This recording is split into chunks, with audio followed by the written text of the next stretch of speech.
Beleza, né? Então, oficialmente agora, né? Boa tarde a todos, né? Obrigado aí pela presença, né? Do Cássio Furtado Lima, né?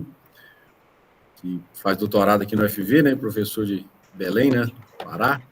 E Adriano, né? Da Silva Antônio, né? Nosso grande empresário aqui da região de Viçosa, né? Trabalha na parte de energia solar e também trabalha na parte de projetos elétricos, né? Então, acho que essa banca foi selecionada por mim e pela Yasmin, né? Eu acho que a gente tem dois profissionais muito interessantes para discussões hoje, né? O Cássio na área mais de segurança do trabalho, né? E o Adriano mais na parte de projetos elétricos. Porque o projeto da Yasmin, né, é bem aplicado aonde ela faz o estágio atualmente, mas eu acredito que pode servir de lição também para outros locais, né? Então, a Yasmin vai ter até 20 minutos para a sua apresentação, né? Depois vou passar a palavra para o professor Cássio e depois para o Adriano para os seus comentários, né? 20 minutos, em torno de 20 minutos para cada um também, né? E depois passarei a palavra para a plateia, caso alguém tenha algum convite ou algum comentário, né? Então, a Yasmin é estudante do curso de Engenharia Elétrica da Universidade Federal de Viçosa, né? E vai defender agora o seu trabalho na disciplina de TCC2, né? Que é a ELT 402. Então, passo a palavra, Yasmin, para você. Fique à vontade aí. Boa apresentação. Então, primeiramente, né, boa tarde a todos. Meu nome é Yasmin Luz, eu sou estudante de Engenharia Elétrica da Universidade Federal de Viçosa e hoje eu tenho a honra de defender, né, o meu trabalho de conclusão de curso, cujo tema é eletricidade estática em atmosfera explosiva, um estudo de caso de uma base de distribuição de combustíveis de pequeno porte em operação de carregamento de caminhão-tanque. O meu professor orientador, o professor Everton Augusto, aqui presente, né? Muito obrigada, professor. Mas temos também o professor Cássio, da Engenharia Florestal, né? Com atuação na segurança do trabalho. E temos também o Adriano, né? O senhor Adriano da Silva, da GAP Engenharia. Muito obrigada pela presença de vocês, né? Por esse tempinho para estarem aqui me avaliando. E gostaria também de agradecer a presença de outras pessoas que estão chegando aí, né? Que acompanharam minha trajetória até aqui. Gratidão eterna, tá? Espero que o que eu traga seja legal e interessante para vocês. Então, para início de conversa, a eletricidade estática, ele é um fenômeno perigoso. A gente sabe que tudo é formado por átomos, e os átomos são compostos por prótons, nêutrons e elétrons. Qual que é o problema? O problema é que a partir do momento que qualquer material ele tem suas cargas elétricas desequilibradas, seja por um atrito, seja por um choque, né? Ele precisa se neutralizar.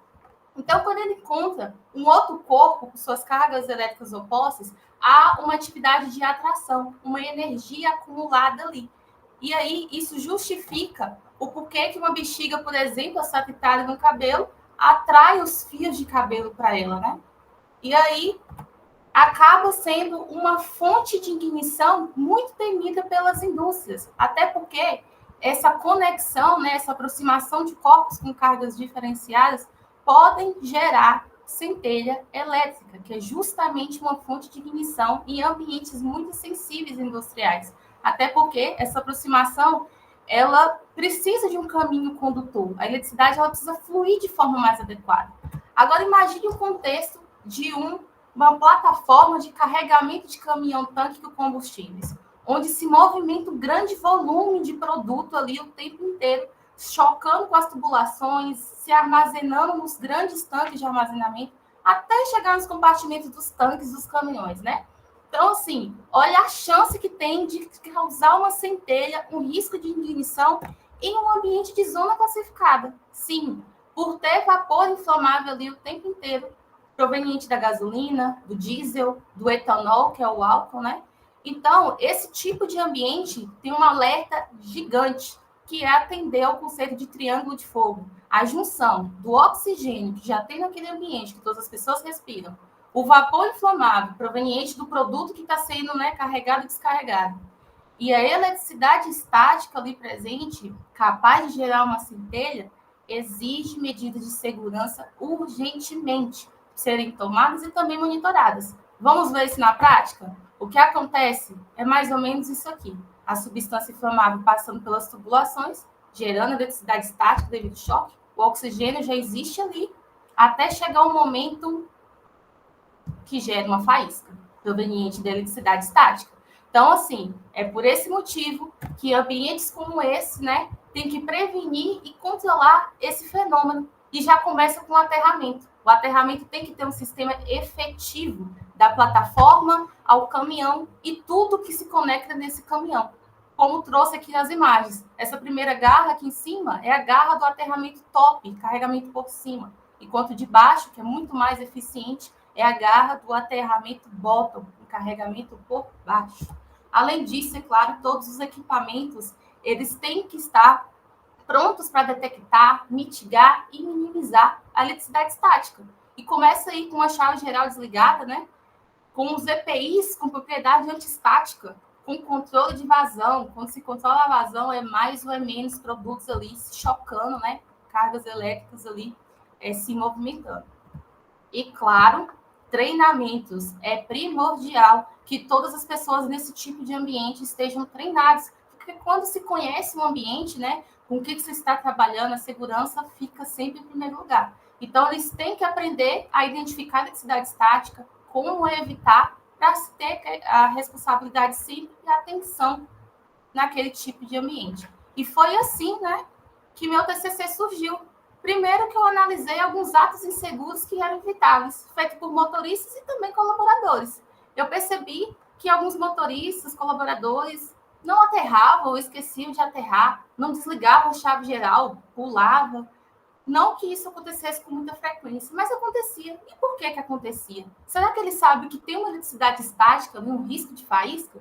E foi assim que eu passei a avaliar o conhecimento desses meus motoristas e dos meus funcionários por meio de um questionário. Eu construí um questionário levando em consideração o fato de que todos os envolvidos têm treinamentos obrigatórios em dias. Quais são eles? Para os motoristas, movimentação de produtos perigosos, o tal do MOP. O NR20, que é trabalho com combustíveis, né, e afins.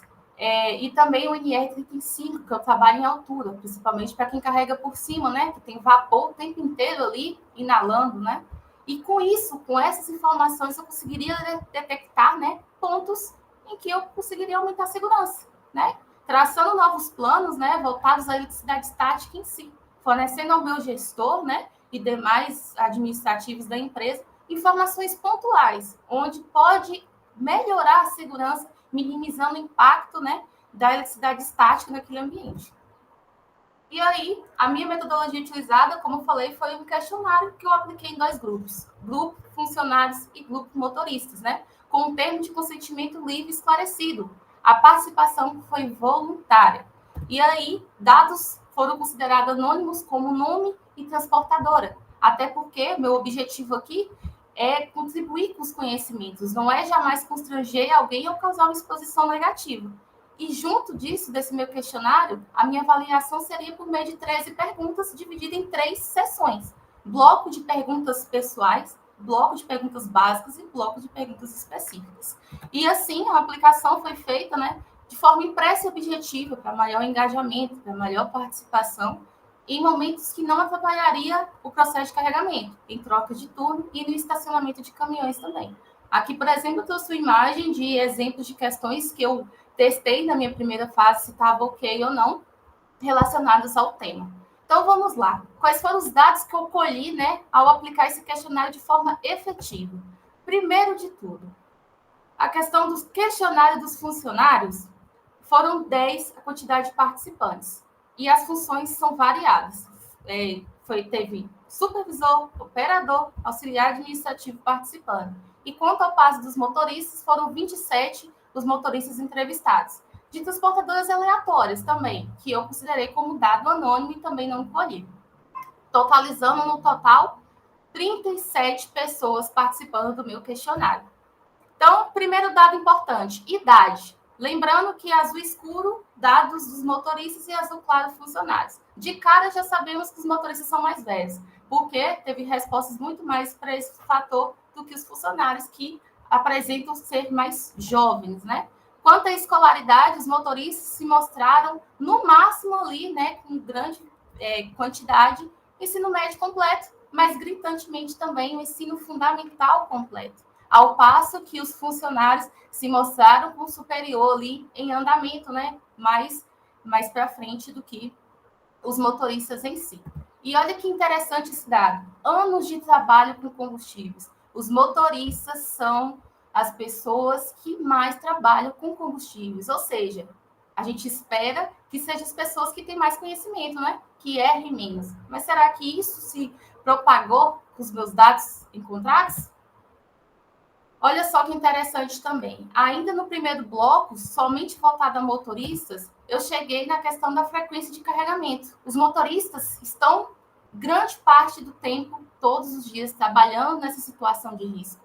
E outra, a modalidade de carregamento está gritantemente como sendo bottom. Trouxe até uma imagem aqui, que é o carregamento por baixo, para vocês verem. Esse carregamento bottom, ele é um carregamento, né, uma modalidade muito mais segura quando comparado ao top, que é a forma mais antiga, né? Existe menos inalação de vapor, o aterramento é muito mais efetivo e isso faz com que a junção dessas informações com frequência de carregamento contribua com a geração de atos inseguros relacionados à autoconfiança, muito menos risco, já que é muito mais seguro esse tipo de modalidade. A automatização de processos, fazer sempre a mesma coisa, contribui para que os processos sejam automatizados, né? Fora outras questões também que podem surgir, que atrapalham o nosso conceito de eletricidade estática prevalecer. E quando chegamos, então, nos conhecimentos básicos, olha que interessante. Os motoristas e funcionários entendem, a grande maioria, que a composição do átomo é de prótons, nêutrons e elétrons. E que conhecem o termo atmosfera explosiva. Sim, já ouviram falar em algum momento. E outra, conhecem também o termo eletricidade estática. Mas olha só, lembra que a gente falou que agora que os motoristas esperam-se que, por terem mais tempo trabalhando com combustível, que conheçam mais, mas nesses 3 gráficos a gente percebe que em perguntas diferentes eles apresentaram respostas, o que é, claro, uma certa incerteza do conteúdo, uma incerteza que não deveria, que não era esperado, né? E quando a gente parte, então, para a última pergunta desse bloco, aterrar o caminhão-tanque e desligar a chave geral, olha que interessante, né? Os motoristas, eles têm certeza que o que tem por trás de aterrar o caminhão-tanque é justamente desligar, ou o que tem por trás de aterrar o caminhão-tanque, desligar a chave geral, pelo menos a certeza que eles têm é a letra D, minimizar a possibilidade de faíscas de serem geradas pelo sistema elétrico do CT. Ora, se isso for relacionado a desligar a chave geral, é isso mesmo. E é de se esperar, porque eles têm mais contato com as baterias, né? Está completamente relacionado à bateria. Então, é perceptível por que eles montaram mais nessa questão, nessa alternativa, do que na outra, que é a letra A, para igualar as cargas elétricas do caminhão com a plataforma, que é o porquê que se aterra o caminhão, porquê que se aterra um balde, porquê que se aterra uma bandeja, né, naquele ambiente.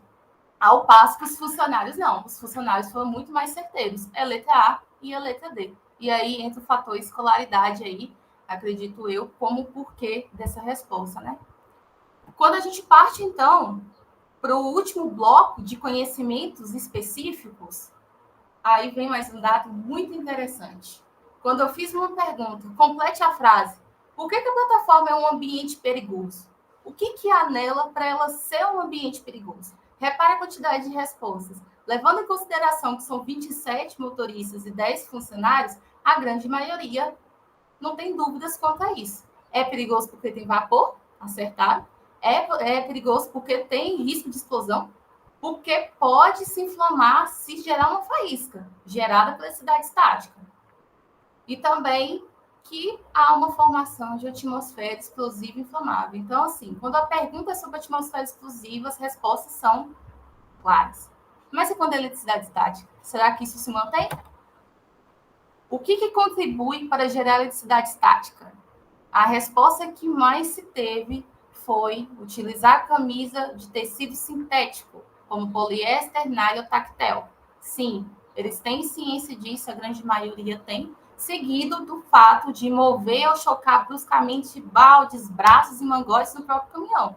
Entendem que metal com metal não combina, ainda mais no ambiente, né, de atmosfera explosiva.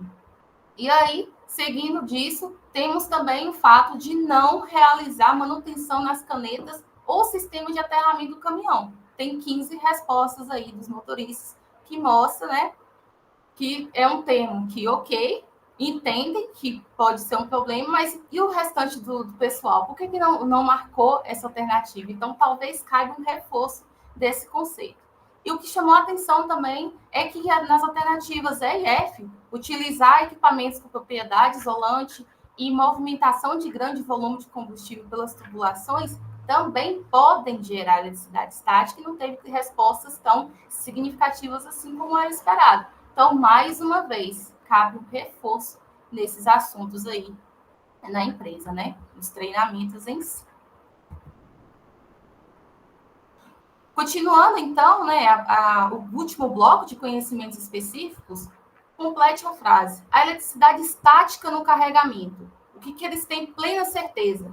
É um risco de incêndio e explosão, porque pode causar faíscas. 21 respostas e totalidade aí dos funcionários. E respondendo também a letra C. Não aparece principalmente devido ao choque com as tubulações e mangotes, que deveria ser uma resposta também mais grande. Só que a gente também percebe, mais uma vez, comportamentos de incertezas dos motoristas em perguntas que não respondem ao que foi questionado aí neste momento. E, por fim, né, a última pergunta, que era justamente o que contribui para evitar eletricidade estática. O que evita? Certeza absoluta, 22. Desligar a chave geral do caminhão-tanque, que eu já falei anteriormente. Isso tem a ver com a questão da bateria. Sabe que a bateria vai gerar uma faísca, né? Além de utilizar a EPI com propriedade antiestática, que foi a segunda mais respondida aí pelos motoristas. Então, eles entendem que um calçado com propriedade antiestática, que permite que as cargas fluem, né, tem um caminho mais livre, é uma forma de se evitar a eletricidade estática. Entretanto, quando a gente fala sobre encostar o braço de carregamento no fundo e na escotilha do compartimento top, temos 16 respostas. É mais um assunto que deve ser, né, mais bem falado, mais bem entendido, principalmente para aqueles que carregam no top, né? Porque é um caminho para a eletricidade estática fluir ali, para ajudar, para não acontecer uma catástrofe com risco de centelha. E outra questão também que eu achei interessante responder a letra E. Não só funcionários, mas os motoristas disseram que para evitar a eletricidade estática, conectar o cabo terra, mesmo se a estrutura estiver rompida, danificada, é o certo, é o que evita. Não, muito pelo contrário. Se estiver rompida ou danificada, é a mesma coisa que não ter um aterramento. Então, o risco está ali, presente nesse instante também. Então, concluindo, né? O que eu cheguei de conclusão aí no meu trabalho nessa base de pequeno porte? Primeiro de tudo, segundo plano, a eletricidade estática está em segundo plano nos treinamentos, nos manuais e nos procedimentos, porque a concentração está na atmosfera explosiva, nesse conceito, e não no que tem por trás, naquela fagulha, naquela centelha que não está sendo tratada ali. Isso é um problema. O outro ponto que eu concluí, foco na prática, está tendo automatização de processos e autoconfiança. Isso faz com que a eletricidade estática seja esquecida e desvalorizada quanto conceito. Então, cabendo aí tratar, né, esses tipos de comportamentos, que é o que chega nos atos inseguros. E, por fim, né, sim, vai ser necessário um reforço, né, sobre esse tema, sobre eletricidade estática na atmosfera explosiva, porque a segurança ela está comprometida, né? E os pontos de partida, né, para se resolver, se garantir a segurança, já começa com revisão dos conteúdos, dos materiais, né, dos procedimentos, e também com o plano de ação, envolvendo campanhas, envolvendo DDS, né, diálogos de segurança, né, semanais ali, e intervenções, é claro, como eu estou fazendo aqui na imagem que eu trouxe para vocês. E dessa forma, se garante a segurança, né, por meio da propagação do conhecimento e reforço, né, de uma fonte de ignição perigosa para um ambiente como esse. E é isso. Muito obrigada pela presença de todos vocês. Espero que eu tenha atendido aí, vocês entendido. Muito obrigada. E passo minha palavra aí para o professor. Obrigado, Yasmin, pela apresentação ali, bacana no tempo, né? Sem mais delongas, né? Passar a palavra agora para o professor Cássio, né? Fique à vontade. Eu agradeço novamente, né? Final de período sempre é uma correria danada, né? Então, agradeço aí por disponibilizar seu tempo para participar com a gente aqui hoje. Obrigado, professor Everton. Parabéns, Yasmin. Muito obrigado pelo convite. Obrigado também, Yasmin, por estar participando aqui da banca hoje. Um prazer estar te conhecendo, tá, Adriano? A gente está dividindo a banca aqui, a gente não se conhece pessoalmente, mas é um prazer enorme. Bem, professor, o trabalho da Yasmin, né, é um trabalho bem aplicado, né, o que a gente pede muito hoje para o estudante da graduação, né, um trabalho que resolva questões dentro de uma empresa, né, então a gente tem que dar parabéns para ela, porque realmente eu gostei muito e é um tema que tem se levantado muitas discussões, né. Por exemplo, ela trabalhou boa parte aí da discussão dela falando sobre operações de logística, né, de transporte, de carregamento. Hoje em dia, até o termo motorista, né, está sendo deixado de ser utilizado, né?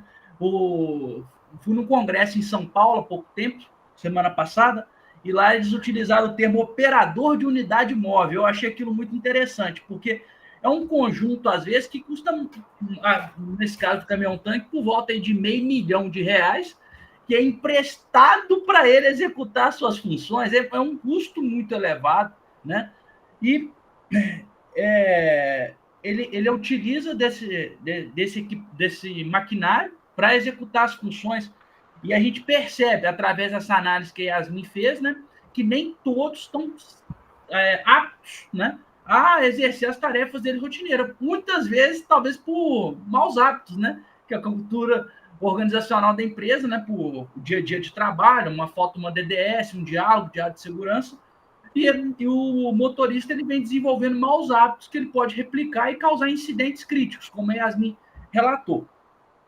Pois bem, diante disso, eu fiz algumas ponderações, né? Trazendo bem para a minha área, que é a minha área de segurança, e para a gente promover algumas certas discussões. Eu recomendei talvez uma alteração no título aqui, eu achei o título que ficou um pouco extenso demais, né?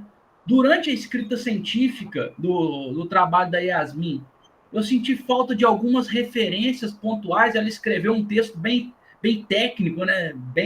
bem amplo, bem corrido, e deixou de referenciar algumas partes que eu julguei necessárias. Então, fiz algumas indicações de referências que ela deveria, que eu acho que é interessante ela estar colocando durante o trabalho dela. E eu trago aqui para uma certa discussão. Yasmin,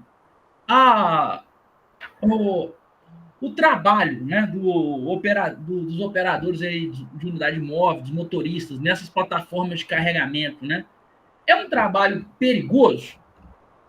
Com toda certeza, é um trabalho perigoso. Por quê? É perigoso porque qualquer vacilo que ele der, por exemplo, no tema do meu trabalho, ele pode causar algo que poderia ser evitado se ele não tivesse sido negligente. Porque conhecimento, em algum momento, ele teve que ter. Até porque só com os treinamentos em dia é autorizado se entrar nesse tipo de ambiente. Sim, mas é perigoso por quê? Porque está na norma regulamentadora número 16, NR16.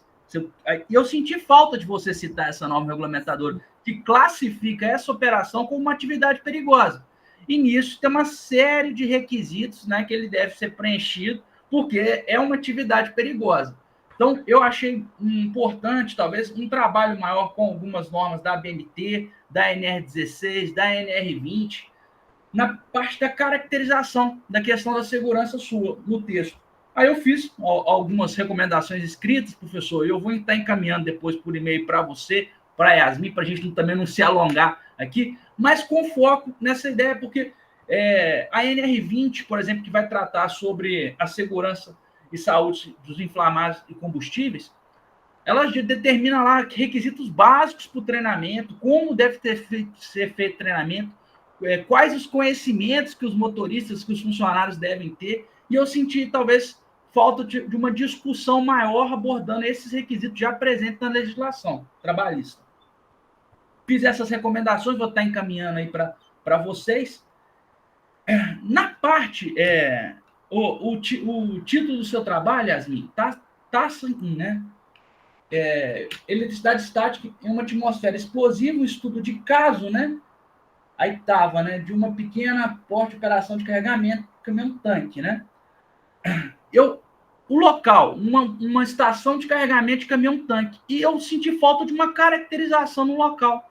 Você inseriu até algumas imagens que eu, na minha recomendação, eu até pedi para retirar, porque são imagens que talvez somam muito pouco, e não tem uma imagem da estação de carregamento que foi legislado trabalho, né? Então, eu acho importante você fazer uma caracterização do seu local de trabalho, do local da pesquisa, falar as coordenadas geográficas, onde foi, né? Não pode falar empresa, mas fala o município, né? Então, assim, você dá uma indicação de onde é, o contexto que é. Outra coisa, eu gostei muito mais agora da sua apresentação, que eu entendi a parte metodológica, do que quando eu li o texto. Eu acho que ficou um pouco bagunçado. Então, fiz algumas recomendações aqui para correção, e é muito importante esse N, né? Eu até anotei, foram 27 de transportadoras e 10 de funcionários da própria estação, né, de carregamento. Isso representa o universo de quantas pessoas? Por exemplo, 90% dos usuários, né? Foram todos os funcionários dessa plataforma que responderam, foram censo. Então, é importante para a gente ter uma noção estatística desse banco de dados seus. Senão ele fica muito perdido. Ah, foram 10, foram 27. Tá, se foram 10 de 10, você fez o censo nos funcionários ali daquele local, né? Então, acho muito interessante você quantificar isso, certo? Fiz também algumas ponderações, né, em relação a uma possível futura discussão no texto, né? E abro aqui também para uma discussão sobre a forma que você apresenta os dados. Muitas das vezes, durante o seu texto escrito, você apresenta o dado, a pergunta, né, com todas as respostas e coloca lá no gráfico a letra A, B, C, D. Para mim, eu acho que o gráfico ele tem que ser autoexplicativo. Então, eu recomendo que talvez, assim, na hora de você apresentar um gráfico, você pode voltar em algum gráfico aí, só para a gente ver? Você está na sua apresentação. Vou botar aqui. Aí, ó, pode ser. Aí ficou perfeito. As alternativas já estão ali, está até marcadinho de verde quais deveriam ser as corretas. Uhum. Corrido, o leitor ele fica toda hora tendo que voltar, buscar. Então, talvez a forma do gráfico, né, as próprias barras já indicarem as respostas, não as letras que deveriam ser marcadas. Então, um contorno melhor. E na área da segurança, né, é muito importante que a gente trabalhe com risco zero, né? Então, se alguém marcou lá, por exemplo, nessa questão que você está expondo aí, marcou uma letra B que não pode ser, nesse primeiro gráfico aí, quem foi que marcou essa letra B? Porque pode comprometer a saúde e segurança na operação. Então, a gente trabalha com risco zero, né? A gente faz até análise de incidentes críticos, desses possíveis quase acidentes. Talvez você tenha algum dado, né? Quantos acidentes, quase acidentes ocorreram em 1 mês, em 2 meses na estação. Então, aí é importante você trazer e confrontar esse dado, né? Achei muito interessante também, do ponto de vista que o seu banco de dados, todos eles, na hora que você faz um conjunto, ele mostra que tanto o funcionário quanto o motorista, ele tem um certo conhecimento técnico de segurança da operação, só que ele às vezes não está confiante, porque marca alternativas erradas, né? E ele tem que estar 100% confiante. Então, como que é feito? É feito diálogo de área de segurança? É feito algum treinamento específico, periódico? Você pode me responder, por favor? Uma coisa que eu percebi, né, quando eu aplicava os questionários, é que quando eles me entregavam, eles já ficavam assim, não sei, talvez, vê aí. Não sei se eu respondi certo não, Yasmin, mas respondi, sabe? Entendi. Já bem claro, assim, essa certeza. Então, respostas, né? É feito diálogo diário de segurança na empresa? Sim, com certeza. Toda semana é feito diálogo, assim. Semanal, tem quinzenal, tem mensal, tem de todas as formas. Entendi. A norma regulamentadora número 20, né, aborda de 10 a 15 minutos por dia de diálogo, né, com os trabalhadores sobre algum tema específico e os transportadores. mas também ela aborda, muito importante, a cada 2 anos, né, uma atualização no treinamento. Tem até o conteúdo mínimo que deve ser passado para esse operador. Então, eu fiz alguma recomendação aqui nos resultados, para uma futura discussão, talvez você pegar, né, esse conteúdo que está descrito na NR20 e utilizar na sua discussão desses bancos de dados, trazendo, olha, a NR20 cobra, por exemplo, que ele saiba tal conhecimento, e eles mostraram aqui nessa resposta que estão inseguros, né, porque apresentaram falhas no processo, certo?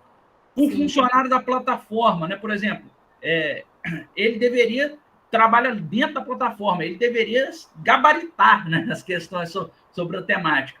Isso ocorreu? Isso não ocorreu? Então, são coisas que poderiam ser melhor expostas, né? Bem, do ponto de vista também... Cássio, uma intervenção rápida aqui, só um comentário, se a Yasmin quiser falar também. Em relação a essa imagem aí, né, que você está vendo aí na tela, a Yasmin tinha colocado as respostas debaixo da barra, né? Sim. Só que eu achei que ficou muito prejudicado a visualização do que estava escrito, né? Por isso que eu sugeri para ela, às vezes, não estar junto, né? Entendi. Dependendo, Yasmin, como sugestão, em vez da imagem ser igual você tinha feito, você dá um print do jeito que ela está aí agora, entendeu? Você dá um print em tudo, que aí fica com um espaço bacana e não fica aquele texto debaixo da barra muito pequeno, né? Então, isso tudo é a sua imagem, é a parte do desenho mais a parte da escrita, né? Sim. Que aí não dá problema, né, para a pessoa ler o que foi aconteceu no texto, né, Cássio? Sim, eu acho que ficou dá para entender perfeitamente, mas você toda hora tinha que ficar buscando e voltando. A figura, ela não é, né, 100% clara, né? Mas essa sugestão de printar essa tela aí, talvez fica melhor, sim. A gente pode pensar em fazer assim. Eu achei também, eu até anotei aqui, que lá nas suas conclusões, você concluiu muito pouco do que você fez, porque eu achei que o trabalho seu foi muito interessante em determinadas áreas. E fiz algumas sugestões aqui para você dar uma trabalhada nessas conclusões. Por exemplo, né, trazendo para a NR20, que traz esse conteúdo do treinamento, né, desses trabalhadores lá. Lá traz diversos parâmetros, né? E através das respostas que você tem, a gente pode afirmar que não existe uma consolidação desse aprendizado sobre o risco que é do operador nessa plataforma e os procedimentos de segurança que devem ser adotados, né? E por quê? Porque toda pergunta, praticamente, você tem uma resposta assinalada errada, tem 2 respostas assinaladas erradas. Então, você tem essa caracterização, né? Que eles possuem o conhecimento, mas eles não estão certos desse conhecimento, né? Então, é importante, talvez, uma atualização no treinamento com eles. Então, eu trago isso como uma conclusão que você tem no seu trabalho. Você pode estar trabalhando melhor. Falei aqui também de ser importante ressaltar, recomendar. É muito comum no trabalho das engenharias, né? Você realizar recomendações na conclusão, recomendar diálogo de área de segurança para tentar consolidar esses conceitos sobre o risco nessa base aí de carregamento. E sentir também, professor, uma falta maior de ela trabalhar essas ABNTs que ela cita aqui nas referências dela. Atmosferas explosivas, a 679, que é perfeito, fala exatamente o que é o trabalho dela, só que eu senti que ela não discorreu o que ela poderia estar trabalhando com essa ABNT no texto, né? Bem, acho que para 20 minutos aqui, né, para uma discussão, eu vou encaminhar meu arquivo. Para mim, eu estou muito satisfeito, sabe, Everton, que eu dar parabéns para você, porque é um trabalho aplicado, né, dentro de uma empresa, e a gente tem que ressaltar isso, porque nós que somos professores, a gente às vezes é muito cobrado por ser academicista, né? Você produz a pesquisa, mas a pesquisa não tem um foco com a sociedade para resolver um problema prático. E essa pesquisa da Yasmin, ela traz uma característica, né, de um diagnóstico, né, no setor de trabalho dela, E eu achei muito interessante e, com certeza, ela dá margem para a empresa que ela está, né, melhorar esse processo de segurança naquele ambiente de trabalho. Então, queria agradecer novamente, né, a participação, Everton, e a gente está aberto aí para discussões, beleza? E eu vou encaminhar o texto também para vocês. Muito obrigado aí. Eu acho que esse olhar aí a gente precisava, né, Yasmin, de um especialista aí mais na parte de segurança, né? Então, com certeza, ela vai implementar, assim, todas as modificações que você propôs. Tá bom? Passa a palavra agora ao nosso mestre, né, Adriano da Silva, para os seus comentários. Fique à vontade, Adriano. Primeiramente, boa tarde a todos. Obrigado mais uma vez pelo convite. Parabéns, Yasmin, pelo trabalho. Eu lendo o seu texto, eu senti que a gente estava falando de várias áreas do conhecimento. Você está formando em engenharia elétrica, mas diferentes áreas poderia estar aqui no meu lugar te avaliando agora, tá ok? Então, me trouxe até um pouco os pensamentos sobre o que é o mercado de trabalho, que talvez você teve essa experiência e as dificuldades que a gente tem, né? Mas antes de falar sobre o seu trabalho, né, eu vou falar aqui sobre o texto. O texto está muito bem escrito. Eu acho que hoje, pelo patamar dos trabalhos que são acompanhados pelo professor Éder e o GCEP que eu acompanho, é difícil criticar um texto criado pelos alunos que são orientados pelo professor Éder. Porém, eu senti algumas coisinhas assim que talvez seja até mais opinião, né, do que eu ter a razão, né, para vocês pensarem aí, até que vai bater um pouco o que o professor Cássio falou. Primeira coisa, em relação às suas referências, né, eu confesso que eu estava lendo o seu texto, e enquanto eu li o seu texto, eu via várias afirmações, porém eu não sabia de onde você estava tirando aquelas afirmações. Eu vi que tem as referências no final.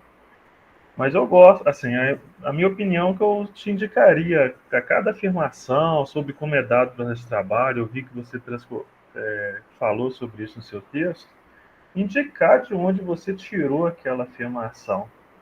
Porque eu, como sou uma pessoa que não tem contato com você, eu não sei se, talvez eu não teria oportunidade de te perguntar se isso é você que está afirmando ou se você está usando alguma referência para aquilo. Então, durante o seu texto, eu citaria as referências, né? Por exemplo, a referência AB. Né? No texto, que embaixo eu vejo a referência AB, a BNT, eu vou lá na BNT e confirmo. Realmente a Yasmin tem a razão. Ela não tirou isso da cabeça dela. Tem uma referência, tem uma norma que ela está seguindo. Tá? E outra coisa que eu também senti assim, no seu texto, ao analisar os gráficos, eu também sou da mesma opinião que o professor Cássio, que teve horas que eu não entendi exatamente o que o seu gráfico estava querendo dizer. Né? Eu tinha que voltar a ler o texto mais um pouquinho. Às vezes um ponto de interrogação, por exemplo, até marquei aqui na figura 16, que você não colocou, não me fez entender o que você perguntou e o que o pessoal estava respondendo. Então, atentar um pouquinho melhor em relação a essas apresentações de gráficos aí também. Com certeza.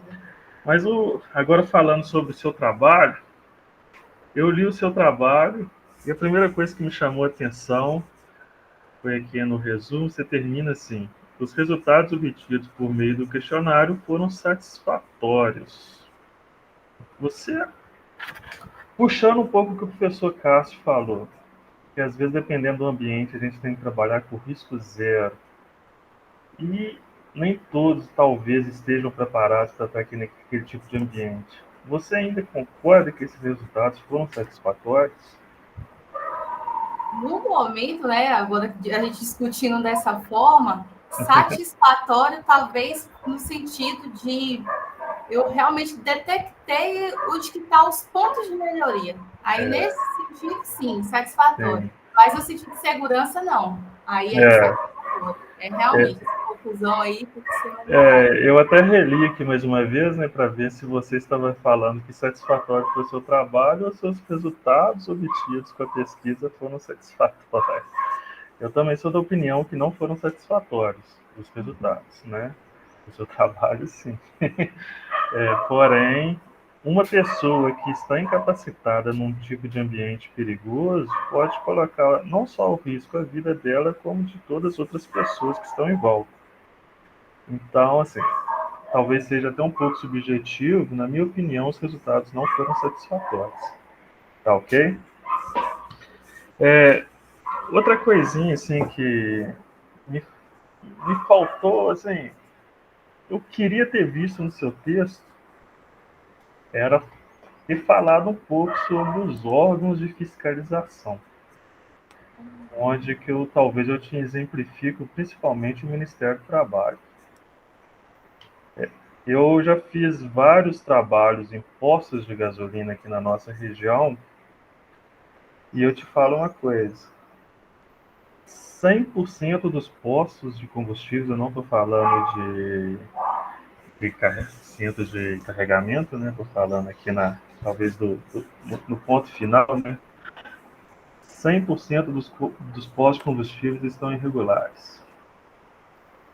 Isso que você citou no seu texto aí, por exemplo, de ter o sistema de aterramento, todos deveriam ter. Passeia pela cidade e procura algum posto de gasolina que tem isso aí. E por que não tem? Porque não tem fiscalização. Por exemplo, quando o Ministério do Trabalho bate nesses postos de combustíveis que o pessoal me liga, a primeira coisa que eu falo é: eu não vou te atender. Por quê? É muito problema e pouca boa vontade de resolver o problema. E os órgãos de fiscalização estão preocupados apenas com papel. E esse papel eu tenho que simplesmente assinar e ninguém vai ler. E o dia que der um problema, eles vão tirar esse papel da gaveta.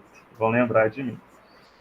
Então, eu senti falta no seu texto falar um pouco sobre a fiscalização aí, porque se não tiver uma fiscalização desses centros de distribuição, o empregador não vai preocupar em dar qualificação para os seus funcionários e muito menos equipamentos apropriados. Tá? Então, talvez falar talvez da fiscalização, talvez seria até um pouco acrescentar alguma coisa na sua pesquisa, né? Infelizmente, eu acho importante falar isso porque os nossos órgãos fiscalizadores só se atentam ao problema quando o problema já aconteceu. Tá ok? Então, eu citaria esse outro problema também no seu texto.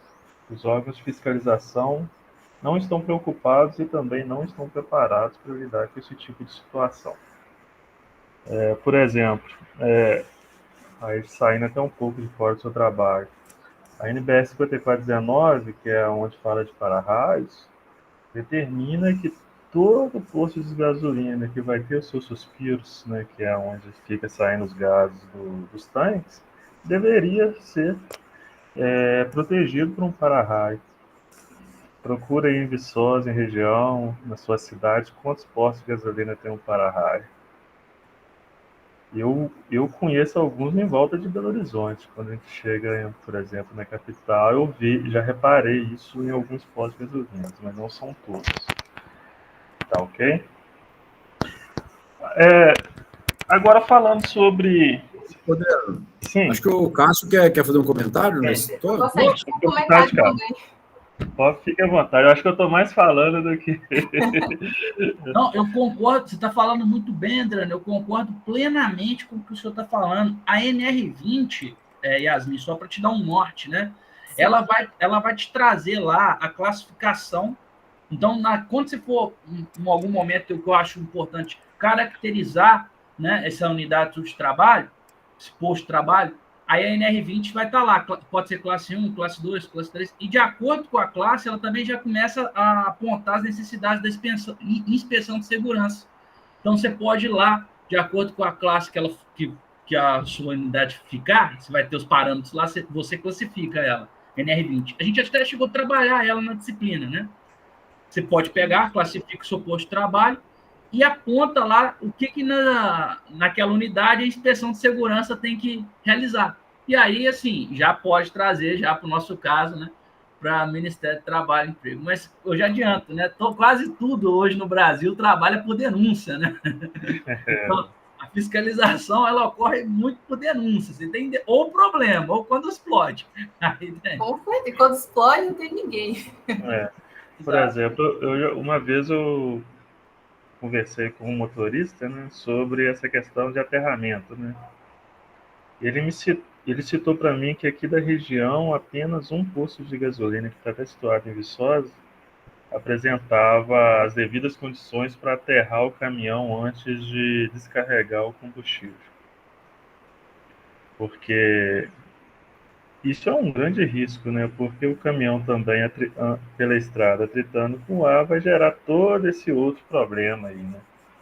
Que é da tal da eletricidade estática, e o cara, quando vai descarregar o combustível, ele não tem o mínimo que o posto de gasolina com estrutura adequada para fazer aquilo. Mas, graças a Deus, ainda não tivemos problemas, então ninguém lembra desse detalhe, né? Ok? Ô, Adriano, sobre essa parte que você fala especificamente dos postos, né, da questão do aterramento, dos para-raios, eu não sei se eu entendi direito, mas você acha que eu deveria ver essa questão da fiscalização também dentro da base, que é onde eu estou focada, eu tenho que trazer os postos para o meu trabalho? Porque eu sinto que meio que eu mudo de ambiente, sabe? Para um ambiente que realmente tem tudo isso que você falou e muito mais difícil de fiscalizar. Sim, eu vou até olhando o seu texto aqui, foi bem na parte inicial, parece que você julgou que o problema, né, estava nas mãos dos empregados. Eu estou até tentando achar esse comentário que eu fiz aqui. Ah, tá. Deixa o modo para evitar acidente motorizado, garantia de segurança no dia a dia. Tá no resumo. Se dá por meio de uma série de processos de controle, que envolve direta e indiretamente colaboração dos motoristas e dos funcionários da empresa. Não está só nas mãos de motorista e funcionário, não. Está nas mãos também dos órgãos fiscalizadores e proprietários desses postos de combustível. Porque o que acontece? Aí se fala muito sobre escolaridade. Não adianta você falar com o motorista que ele precisa usar a roupa XYZ se ele não entender por que ele está usando, tem que usar a roupa XYZ. Se ele não entender, é porque vai acontecer o que acontece. A longo prazo, ele vai esquecer da importância da roupa XYZ e vai acabar automatizando, igual você falou, o processo e esquecendo essas informações. Então, talvez eu acho que entra um pouco da escolaridade, entra também a questão do proprietário investir no conhecimento dos seus colaboradores e, principalmente, os órgãos de fiscalização cobrar, né? Não só dos colaboradores, funcionários, dos proprietários também que se adequem às normas. Então, por isso que eu acho que é importante citar esses órgãos de fiscalização, porque, no meu entendimento, eles também não fazem um bom trabalho. Tá ok? Talvez você pode até citar outros no seu texto, né? Não só o Ministério do Trabalho, como, por exemplo, o Corpo de Bombeiros. Mas, assim, eu vejo, como eu falei inicialmente, como seu trabalho, na minha opinião, conversa com diversas áreas de conhecimento. Talvez poderia dar uma cutucada nesses órgãos também, né? Na minha opinião. beleza? Aí uma curiosidade que eu fiquei, aí é ignorância minha. Você falou da NR35. NR35 é exigida só para aqueles motoristas que trabalham com abastecimento por cima, né, o top loading, ou é exigido para todos os motoristas? O NR35 trabalha em altura, você está falando? Isso. Ele é estendido para todas as pessoas, todos os motoristas que estão ali, independente da modalidade de carregamento, e para os funcionários também, porque tem alguns que, por exemplo, aditivam o caminhão, tem que acessar o caminhão por cima. Isso é considerado trabalho em altura. E então todos eles passam por esse treinamento, né? 8 horas, né, mínimo aí, que esse treinamento existe. E aí aprende a ancorar também. Claro que no contexto do ambiente de trabalho, porque em R35, a depender do ambiente, ele muda, né? Ainda tem isso. Sim. E aí lá, por que é para todos os motoristas, dependendo da categoria? Porque, por exemplo, tem motoristas que carregam por baixo, como tem aqui na foto, que chega um momento que é necessário de mudar de plataforma. Aconteceu alguma situação específica no carregamento dele que fez com que ele mudasse de plataforma. Aí ele vai ter que usar assim, paraquedista e todos os EPIs necessários, porque vai fazer trabalho em altura. Então, é decretado, é obrigatório, tem que fazer e tem que estar em dia. Renovando a cada 2 anos, né? Uhum. Você quer falar, Cássio? Obrigado, professor. Não, exatamente, já que tocaram nesse assunto, na caracterização do seu posto de trabalho, né, são 27 transportadores. Quais deles realizam top load, qual realiza o bottom load? Né? Quais as características? Né? Qual sistema é mais custoso? Qual é mais seguro? Né? Eu acho interessante você abordar um pouquinho sobre isso, porque tem uma questão, né, ampla, que o bottom load, ele é muito mais seguro, apesar de ser um pouco mais custoso, né? Ele é mais eficiente, porque o carregamento é feito por baixo, né? Você pode colocar uma pressão maior no combustível, então se torna mais eficiente, né? Enquanto o outro envolve um trabalho em altura, aí já tem toda uma questão de aparato, procedimento de segurança. Você mesmo relatou aqui um incidente crítico que você presenciou, do rapaz pulando, né? O caminhão. Eu acho que você pode discutir um pouquinho disso quando você fazer a caracterização do ambiente de trabalho, tá bom? Perfeito. Sim. Eu anotei isso aqui e depois eu vou te encaminhar. Então, seja um motorista que está com um caminhão hoje que carrega por baixo, no futuro ele pode trabalhar carregando por cima também. Isso, acontece, isso normalmente. Pode acontecer. Eu estou te perguntando isso, mas para entender se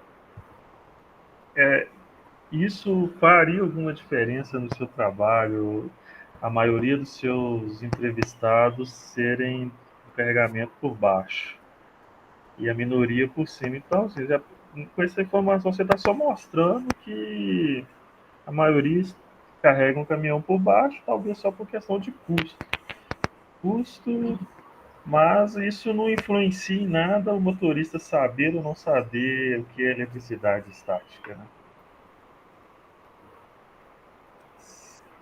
Seria isso? Isso foi uma pergunta. Foi uma pergunta. Você uma afirmação. Não, porque eu fiquei, durante o seu texto, eu pensei, se a gente, na minha opinião, se for insatisfatório o resultado das respostas, se a maioria fosse carregamento por cima, poderia ter mudado o resultado? Pelo visto, não, porque a preparação é a mesma. Estou correto? Eu acho que os resultados seriam diferentes. Se fosse, por exemplo, o cenário ao contrário, né? Que eu estou entendendo. O que eu estou entendendo é isso. Top tem mais exposição, tem vapor, ele inala muito mais vapor. Então, eu acredito que eletricidade estática, só uma faísca, seria mais trabalhado nos treinamentos, sabe? Se essa fosse a grande maioria dos carregamentos. Mas, na verdade, é o contrário. Então, ou seja, as suas respostas, então, podem estar um pouco poluídas pelo seu cenário ser maior por motoristas que carregam por baixo. Pelo que você está afirmando agora. Não é isso? Sim. Então, assim, grande contribuição aí, né, nas respostas. É porque talvez o seu cenário, por exigir menos do motorista, traz menos conhecimento para executar as atividades. Aí talvez seria até pensar um pouco na estatística, né? Será que seria interessante trabalhar meio a meio, 50% com pessoas que carregam por cima ou carregam por baixo. Então, eu estou entendendo pela sua afirmação que talvez os seus resultados podem estar um pouco poluídos, já que a exigência é menor para quem carrega por baixo. É só uma opinião também. No mais, é só isso, professor Hélio. Muito obrigado mais uma vez. Vou fazer um comentáriozinho, posso? Pode. Em relação a essa discussão do top e o bottom, por cima ou por baixo, a literatura científica já traz, né, que o carregamento por baixo, tem toda essa questão de vapores também, ele tem menos risco de explosão. Então, é uma afirmação que você encontra fácil na literatura científica, e eu senti falta de você fazer essa afirmação no seu texto e até uma recomendação na sua conclusão, né? Que já que o carregamento por baixo ele tem um menor risco de explosão pela faísca, então você pode uma recomendação que a frota seja atualizada, né? Hoje quase todos já são por baixo, então assim, seria muito mais fácil atualizar a frota, né? Num cenário aí de 5, 6 anos, médio e longo prazo. É possível, é compreensível isso. Talvez a empresa já até pense nisso, né? Ele já está com um cenário já de 19, né? Por baixo. Tá certo? Mas é só isso. Desculpa tomar a palavra, né? Eu só queria fazer esse último comentário. O Adriano ele expôs muito bem. Eu te interrompi muito, Adriana. Desculpe. Não, isso. Seus comentários foram importantes. Agradeço, né, aos dois aí por essa bela discussão, né? Porque, assim, é bacana quando a gente vê isso, né? O trabalho gerar ideias, né? Principalmente a Yasmin que está em campo, né? Para ela passar também essa mensagem para os profissionais que trabalham com ela, né? E eu acho que a mensagem, Yasmin, que fica, né? Pela conversa, tanto do Adriano quanto do Cássio, né? De trocar esses resultados satisfatórios para algo no sentido que os resultados indicam que novas vertentes de treinamento devem ser realizadas, entendeu? Então, nós temos, porque eu acho que a mensagem tem que ser essa mesmo. É risco zero, né? É risco zero. Então, a gente não é que é risco zero, né? O risco está lá, né? Mas é possibilidade de falha zero, né? Não podemos ter nenhuma falha, né? Então, eu acho que os japoneses são bons nessa parte, né? De se exigirem do processo a ponto de serem considerados muito chatos no sentido de padronização, né? Então, tem várias coisas que a gente usa na indústria baseado em procedimentos japoneses aí, né? Então, eu acho que talvez leia o seu texto com esse olhar ainda mais duro, entendeu? De que, tipo assim, porque, lógico, você saiu do zero, né? Quando você começou, você não tinha nada. Então, agora você já tem um olhar e já tem um olhar de avaliação, que é o melhor ainda. Então, agora você pode refinar o seu pensamento, sua escrita, para que deixe claro que em momento nenhum pode ter essa hipótese de risco e que as respostas que foram verificadas, elas indicam comportamentos que devem ser corrigidos imediatamente, né? Pode falar, Cássio. É exatamente o que o senhor falou, né? Você comentou do japonês, eu lembrei aqui, eu achei muito interessante colocar aqui. A Nissan no Brasil hoje, né, é a empresa, né, que implementou uma técnica de quase acidentes. Hoje já está funcionando, acho que vai para 3 anos sem acidentes no trabalho da empresa. Ela implementou uma análise de quase acidentes, pegou todos os incidentes críticos e começou a trabalhar em cima dele. Os japoneses são muito metódicos, né? Você está muito e o seu trabalho mostra que tem margem para melhoria. Então, assim, isso tem que ficar muito claro no final dele. Né? Tem onde trabalhar. Na NR20, você vai ver lá o conteúdozinho do treinamento. Você já pode bater discutindo com o conteúdo necessário. Né? Antes de passar a palavra para a plateia, a gente vai fazer agora a deliberação, né? Basicamente, a gente pode votar aqui, né, em duas situações, né? Que a Yasmin teria que apresentar novamente o trabalho o período que vem, com as melhorias discutidas. No caso específico, ela tem uma semana, até dia 22 da semana que vem, para entregar o texto, versão corrigida, né? Então, caso vocês acharem que não dá tempo dela fazer também, a gente pode votar nessa primeira opção, dela apresentar novamente o período que vem, ou a gente pode votar pela aprovação dela, né? E ela fará as melhorias até o dia 22, e a gente vai mandar para vocês verificarem essas melhorias, né? Então, vou começar com o professor Cássio. Fica à vontade, professor, para o seu parecer final. Meu parecer final é até o dia 22, ela tem tempo, mais do que suficiente, né? O trabalho está muito bem feito, professor. Você está de parabéns, né? Está muito bem alinhado aqui. É só algumas sugestões, né? Tem muito tempo aí, até dia 22, para ela fazer essas pequenas alterações para dar maior qualidade. E o meu ponto de vista é essa deliberação aí, que é a melhor, né? No caso, né? Então, estou com essa deliberação. Adriano, seu parecer? Meu parecer é que tem algumas pequenas discussões para serem feitas no texto, né? Talvez até mudar essa questão da opinião, se for o caso. Mas acredito que não é nada que vai gerar maiores problemas para Yasmin. Então, a deliberação é totalmente favorável. Até o dia 22 está tranquilo para ela fazer as devidas correções. Então, eu solicito a gentileza, né, se vocês puderem mandar o texto para ela ainda hoje, né, para ela já ter acesso a esse material e começar a trabalhar em cima, tá? Então, Yasmin, né, agora eu passo a palavra para você, dou meus parabéns aí, né, pela aprovação do trabalho, né? Fica à vontade por seus comentários aí. Gente, eu gostaria muito, muito, muito de agradecer, de verdade, por essa possibilidade, né, por esse momento aqui com vocês, por essa aprovação, com certeza que eu estava muito, muito preocupada, né, com isso, mas, assim, gratidão, de verdade, muito obrigada. Dia 22, vou ir mandar o texto, já anotei aqui, não sei se vocês perceberam, eu estava anotando, não. Vou tentar melhorar esse texto, né, que é um dos vocês mais focaram, mas muito obrigada mesmo, de verdade, por tudo, por essa oportunidade, para quem está me assistindo aqui também. E é isso. Eu nunca, assim, geralmente a gente faz as defesas pelo YouTube do GCEP, né? Então, eu tô vendo que aqui tá bem animado aqui, a plateia tá participante, né? Eu vou passar a palavra agora para a plateia, né? Caso alguém queira fazer algum comentário, né? Pode abrir o microfone aí e ficar à vontade para falar.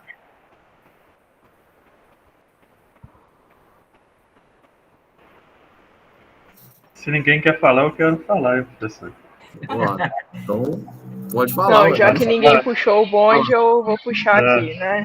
Boa tarde, todo mundo. Boa tarde, pessoal. Eu acho que para nós que somos próximos a Yasmin, somos amigos dela, sabemos o quanto essa jornada é importante para ela. Sabemos essa trajetória dela em busca da UFV, em busca desse diploma. Para a gente aqui que está acompanhando ela da base, a gente também sabe que é puxado, é correria. Eu acho que o Everton, né, chegou até a falar com ela que seria uma diferença ela entrar aqui na Raiz, seria algo que iria engrandecer ela, mudar a visão dela. Então, assim, parabenizar você, Yasmin, pela sua luta, pela sua batalha, pela sua dedicação, por todo o seu esforço, e que essa seja só a primeira conquista sua de muitas, tá? Parabéns, você merece todas as coisas boas desse mundo, tá? Parabéns. Obrigada, Paulinha. Muito obrigada. Nós temos agora... pode falar, Yasmin. Pode continuar aí. A Roberta, passar a palavra para a Roberta aqui. Boa tarde, gente. Boa tarde, Yasmin. Boa tarde, pessoal. Yasmin é minha prima mais velha. Eu sou a caçula da família. E a Yasmin sempre foi uma inspiração para mim. E sempre foi uma pessoa que me motivou muito a estar no lugar onde eu estou hoje. Hoje eu faço faculdade na UFBA aqui em Conquista. E eu tenho certeza que se eu estou onde eu estou hoje é porque minha prima, lá atrás, de anos atrás, Yasmin, me motivou a estar aqui hoje. Hoje, assistindo o TCC dela, eu fico muito orgulhosa e muito inspirada, porque sei que daqui a uns anos será eu. E, assim, eu fico muito feliz e muito orgulhosa, porque é muito difícil, né, ver, assim, a prima indo para outro estado, e tá tão longe, a prima que, para mim, é quase uma irmã.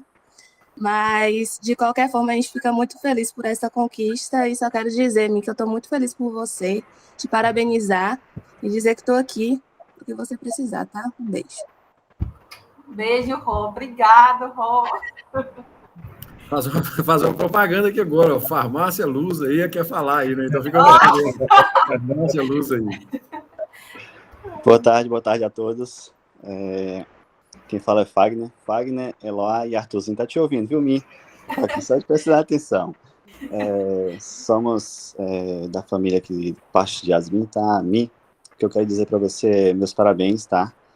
Eu sei da sua jornada, sei de um pouquinho do iceberg que você passa e que você sabe o quanto que a gente torce e o quanto que a gente te admira. Sempre te falei isso. Você é espetacular, você tem um conhecimento grandioso. Isso é só uma ponta do que você vai conquistar na sua vida, tá? Nunca se esqueça disso, tá? Batalhe, isso eu sei que você faz, mas eu quero dizer para você assim, sucesso, que Deus te abençoe, que Deus te brilhe cada dia mais e nunca deixe de lutar. A luta, ela faz parte. E esse é o processo de muitas coisas que vão vir na tua vida, tá? É um pequeno processo, mas nunca diga assim, dói, machuca, mas a dor faz parte do processo e esse processo a gente tem que passar por ele, tá? E você sabe o quanto você é merecedora disso e de muitas coisas que você vai vir. Um grande abraço de Arthurzinho, tá aqui te aguardando, a sua irmã Eloá e eu, de coração. E parabéns a todos vocês aí que estão assistindo e faz com que essa pessoa desfrute do quanto ela pode ser brilhante na vida dela. Obrigada, Fá. Tem um texto aqui também, a Jussara Figueiredo Souza, né, mandou, que não ia falar no microfone, porque estava chorosa aqui, né, mas queria muito te parabenizar pelo trabalho incrível, né, que você é um orgulho aí, gigantesco aí. Então, bacana aí, né, o pessoal, muito obrigado a todos aí pelas falas, né, e pelos textos aí, os comentários, né. Nós vamos ter que encerrar, vamos ter que encerrar por aqui agora, Yasmin, né? Agradecer a banca, né? Que já é sexta-feira, 6 horas, né? Eles precisam descansar um pouco também, né? Devido à carga de trabalho da semana, né? Então eu vou despedir aqui, encerrando, né? Agradecendo ao Adriano novamente, o Cássio pelo tempo, né? E pelas sabedorias aí compartilhadas com a gente, né? E também a você, Yasmin, desejar aí um bom final de semana, né? E depois a gente vai disponibilizar esse vídeo no YouTube do GCEP, né? Caso alguém queira assistir. Tá bom? Então, boa tarde a todos, né? Obrigada. Até a próxima. Boa tarde. Tudo de bom para você e que você seja Tchau, feliz pessoal. na caminhada. Pessoal, arrasou. Tchau, gente. Sucesso.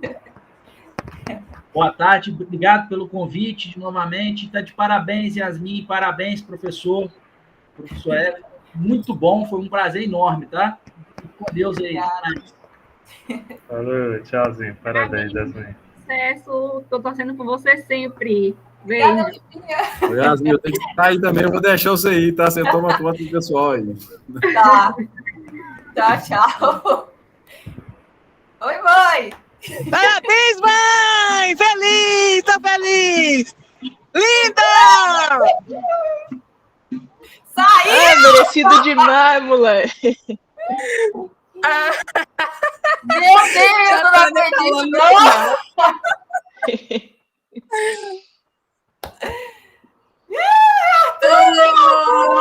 Oi, Nenê! Oi, Arthur! Espero que não esteja gravando mais. Acho que tá gravando. Vou sair. Ainda tá gravando. Tchau. Tchau.